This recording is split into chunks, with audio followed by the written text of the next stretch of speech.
First, you create your campaigns, your AdWords campaigns step by step. You must be sure what steps to follow, so that's why we are here. After creating your AdWords campaigns, you must check that everything is alright. You have to check the stats. The stats are checked by you in 3 steps.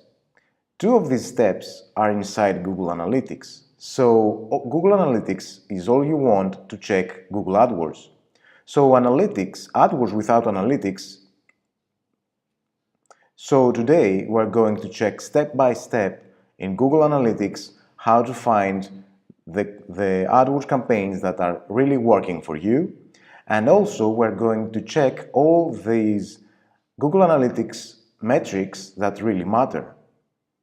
So after this course, you will be ready to find what's really working on your site and what you need to change.